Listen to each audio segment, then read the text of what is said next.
اے نانا کے روزے میرا گھر ہوتا ہے ویران، اے قبر حسین آج کی شب ہے تیرا مہمان۔ محرم 60 ہجری کی پہلی تاریخ کو جبکہ آپ کوئی ذی حشم کے دامن میں پہنچ کر خیمہ زن ہوئے، حر بن یزید تمیمی 1000 لشکر کے ساتھ آپ کو گرفتار کرنے کے لیے آپ پہنچا۔ دوپہر کا وقت تھا، دشمن کے گھوڑے اور سارے آدمی بہت پیاسے تھے۔ حضرت امام حسین رضی اللہ عنہ نے سب کو پانی پلوایا۔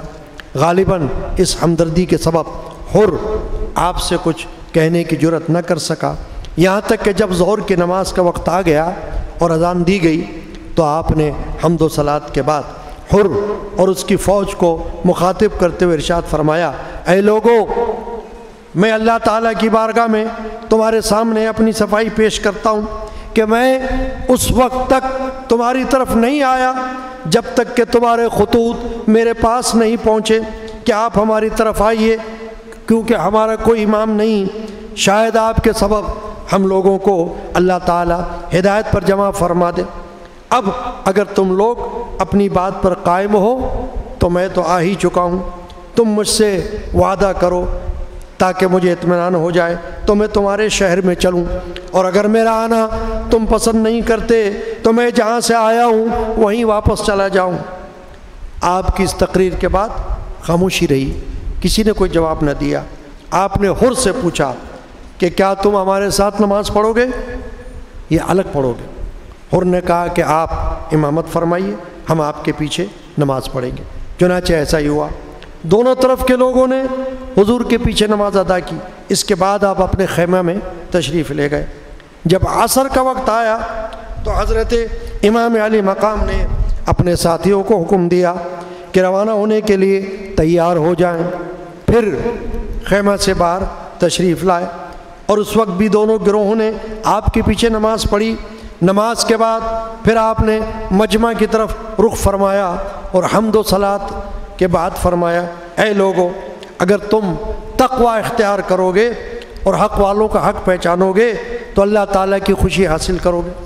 جو تم پر ظلم اور زیادتی کے ساتھ حکومت کرتے ہیں، ہم اہل بیت نبوت ان کے مقابلہ میں خلافت کے زیادہ مستحق ہیں، لیکن اگر تم لوگ ہمیں پسند نہیں کرتے اور ہمارے حق کو نہیں پہچانتے اور تمہاری رائے اس کے خلاف ہو گئی جو تمہارے خطوط سے ظاہر ہے تو میں واپس چلا جاؤں گا۔ حر نے کہا، بخدا ہمیں نہیں معلوم وہ خطوط کیسے تھے جن کا آپ ذکر فرما رہے ہیں۔ تو آپ نے خطوط کے تھیلے کو منگوا کر سب کے سامنے الٹ دیا۔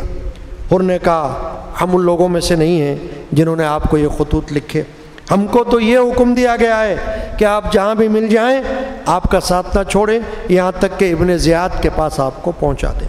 آپ نے فرمایا، اس مطلب کے حاصل کرنے سے تیرے لیے اے حر مر جانا زیادہ اچھا ہے۔ پھر آپ نے اپنے ساتھیوں کو سوار ہو کر لوٹنے کا حکم دیا۔ حر نے واپس ہونے سے روکا۔ آپ نے فرمایا کہ تو کیا چاہتا ہے؟ حر نے کہا، خدا کی قسم اگر آپ کے علاوہ کوئی دوسرا عرب ایسا کرتا تو میں اس کے ساتھ کچھ اور کرتا۔ امام نے فرمایا، تو کیا چاہتا ہے؟ کہا، میں آپ کو ابن زیاد کے پاس لے جانا چاہتا ہوں۔ آپ نے فرمایا، خدا کی قسم یہ نہیں ہوگا۔ اس نے کہا، میں بھی آپ کو نہیں چھوڑوں گا۔ اسی طرح تکرار ہوتی رہی۔ آخر حر نے کہا، مجھے آپ سے لڑنے کا حکم تو نہیں دیا گیا ہے، مجھے تو صرف یہ حکم ہے کہ میں آپ کے ساتھ ساتھ رہوں یہاں تک کہ آپ کوفہ پہنچ جائیں۔ اگر آپ کوفہ جانے سے انکار کرتے ہیں تو جب تک میں ابن زیاد کی رائے معلوم نہ کر لوں تو آپ ایسا راستہ اختیار کریں جو نہ کوفہ کی طرف جاتا ہو اور نہ مدینہ کی طرف۔ آپ کو اس کی یہ بات سمجھ میں آئی؟ آپ نے قادسیہ اور عزیب کی راہ سے بائیں مڑ کر جانا اختیار کیا اور حر بھی ساتھ ساتھ چلتا رہا۔ جب امام کا قافلہ قصر بنی قاتل پہنچا تو آپ نے وہاں قیام فرمایا اور تھوڑی دور پر حر بھی ٹھہر گیا۔ آدھی رات کے بعد آپ نے ساتھیوں سے فرمایا کہ پانی بھر لو اور چلو۔ ابھی تھوڑی دیر چلے تھے کہ ذرا آنکھ لگ گئی، پھر چونک گئے اور 3 بار فرمایا، ان للہ و انا الیہ راجعون۔ یہ سن کر آپ کے صاحبزادے حضرت امام زین العابدین نے آپ کے قریب آ کر عرض کیا کہ اے بابا، اس وقت یہ کلمات آپ کی زبان پر کیوں کرائے؟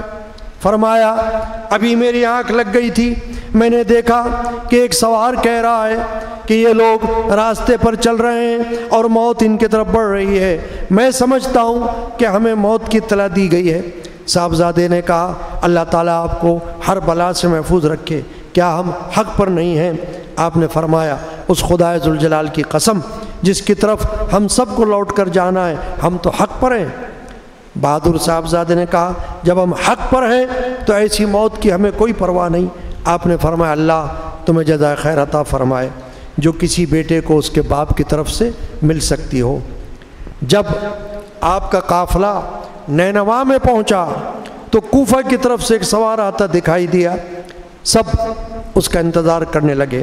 وہ آیا تو امام علی مقام کی طرف متوجہ نہیں ہوا، حر کو سلام کیا اور اس کو ابن زیاد کا خط دیا جس میں لکھا تھا کہ حسین کو آگے بڑھنے نہ دیا جائے، انہیں روک دیا جائے اور انہیں چٹیل میدان میں اترنے پر مجبور کر دیا جائے جہاں کوئی پناہ کی جگہ انہیں نہ مل سکے اور نہ ان کو پانی ملے۔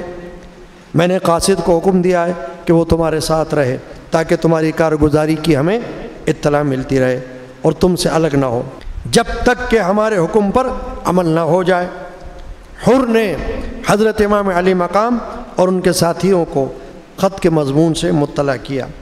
حضرت نے فرمایا اچھا ہم کو ذرا آگے بڑھ کر سامنے والے گاؤں غازریہ یا شفیہ میں ٹھہرنے دو۔ حر نے کہا ہمیں تو میدان میں ٹھہرنے کا حکم دیا گیا ہے اور نگراں ہمارے ساتھ ہے، ابن زیاد کو وہ ہمارے اس بات کی اطلاع کر دے گا۔ حر کے اس جواب پر حضرت امام کے ساتھیوں میں جوش پیدا ہو گیا۔ حضرت زہیر بن قین نے کہا یہ ابن رسول اللہ ان سے جنگ کرنا ہمارے لیے آسان ہے بنسبت ان لوگوں کے جو ان کے بعد آئیں گے، اس لیے کہ وہ اتنے ہوں گے کہ ہم کو ان سے مقابلے کی طاقت نہ ہوگی۔ مگر حضرت نے فرمایا ہم اپنی طرف سے جنگ کی ابتدا نہیں کریں گے۔ آپ نے حر سے فرمایا اچھا کچھ چلنے دو۔ حر خاموش رہا، آپ بائیں طرف چل پڑے۔ ابھی آپ تھوڑا سا چلے تھے کہ حر کے سپاہیوں نے آ کر روک دیا اور کہا بس آپ یہاں اتر جائیے، فرات یہاں سے دور نہیں ہے۔ آپ نے پوچھا اس جگہ کا نام کیا ہے؟ لوگوں نے کہا اس کا نام کربلا ہے۔ اس لفظ کو سنتے ہی آپ گھوڑے سے اتر پڑے۔ فرمایا حاضی کربلاؤ موضع کربی و بلائن حاض مناخ رکابنا و محط رحالنا و مقتل رجالنا، یہ کربلا ہے جو مقام کرب و بلا ہے، یہی ہمارے اونٹوں کے بیٹھنے کی جگہ ہے، یہی ہمارے مال و اسباب اتریں گے اور اسی مقام پر ہمارے ساتھی قتل کیے جائیں گے۔